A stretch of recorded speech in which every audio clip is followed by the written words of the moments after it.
Good morning, everyone. This is Carl F. Rose recording from Bedford, Pennsylvania on Monday, September. Let's see, I never remember the date. So just get this here, get my watch here. What is it? The 24th. Monday, the 24th. Anyway, first of all, yes, yesterday's win was great. And it was nice to see Bugs in there. And also, what they did differently is they kept moving Hutch around in the defensive alignment, so they didn't have him in the same spot where he could be double teamed everywhere. So he was moving around, which was fantastic. But I was, after the Seattle loss, you got to remember, I've been watching the Lions since 67 or 68, something like that. I remember when Lem Barney was,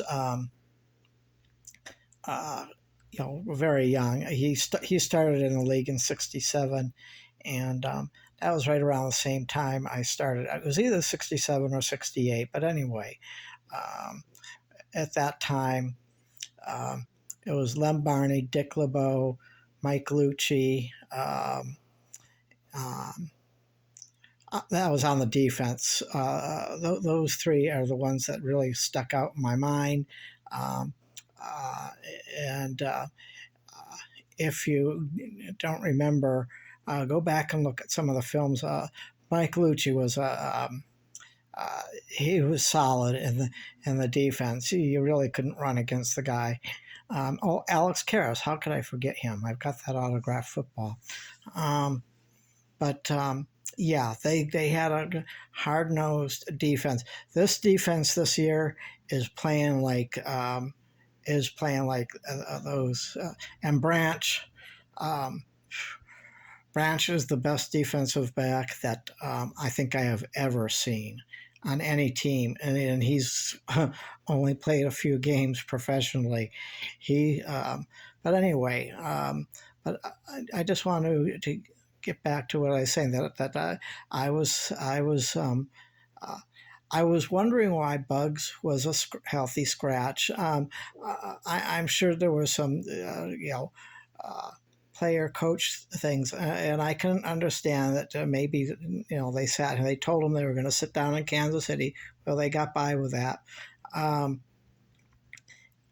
then they had the Seattle game with the injury bug. And I'm the kind of guy that is a no excuse kind of guy. No excuses for injuries. No excuses for no excuses for anything, really. If you lose, you lose. And what I really liked about Goff is, and actually Dan Campbell, is they personally. Dan Campbell took the blame for the pick six, and so did Goff. It was just a broken down play. He had pressure. But they both said the same thing, that Gibbs ran a good route. That was a Seattle game. But anyway, after all that, and then I was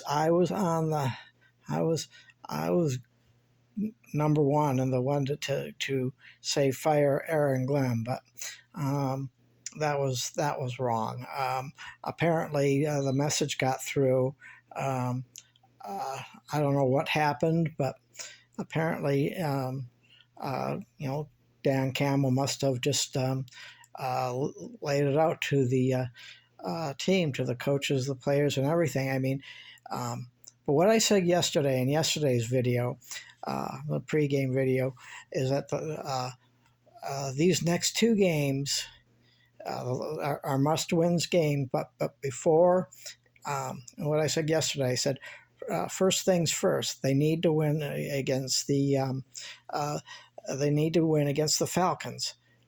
That's step one. So they got part A completed. Now it's a short week, and there's going to be no excuses for that. Green Bay's got there's no advantage here. Green Bay equally has a short week, and so again, no excuses.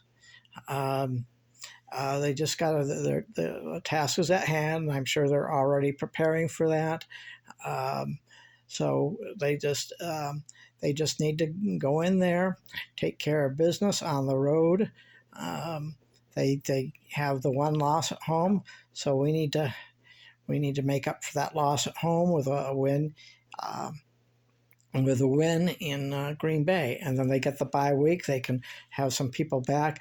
But I want to mention Zonovan Knight. Um, the little bit that he did, I was very impressed with him. He's going to be a good substitute for, and Montgomery is one who doesn't really miss too many games.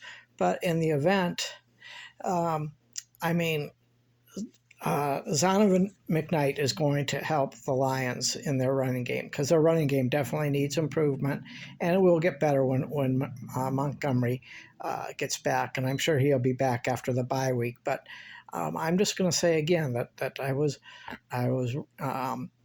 wrong, and I will admit when I'm wrong. That's the kind of guy I am. So. Uh, so I just want to let that know to all the Detroit channels. And as you can see, I've got my Red Wings on. Sorry, I don't know anything about the Pistons. I don't really follow basketball. But the only time I really did was when they were bad boys. With Isaiah Thomas, Dennis Rodman, Joe Dumars, Bill Lambier, Vinnie Johnson. I loved Vinnie Johnson. It just seemed like he was Mr. Three-Point player. But that's about it as far as basketball goes. They were winning, so I was watching. Anyway, yeah, I just want to get that out. Aaron Glenn's not going anywhere. There must have been a good sit down, and with Bugs back in there, now they can shuffle the defensive line around and move Aiden. The best part was them moving Aiden Hutchinson around, so they couldn't really be set in one place, and that's what happened in Seattle. Is that Aiden was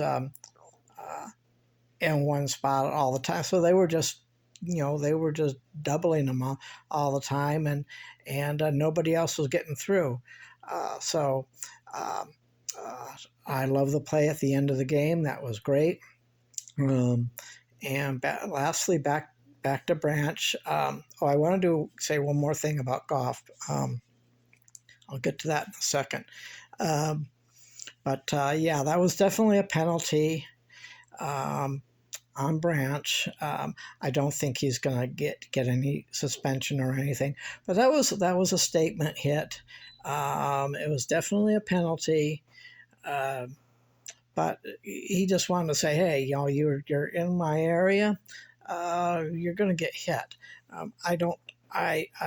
I'm sure he's getting a good lecture from Dan Campbell today that that's not how they play, and yada yada yada. So he's going to get an earful. His pocketbook's going to be a little bit lighter. The league will get into it. So the team will probably fine him. Plus the league going to probably give him a fine. But I don't see him getting any suspensions or anything. So he's going to hear it, and he knows it. Lastly, there's when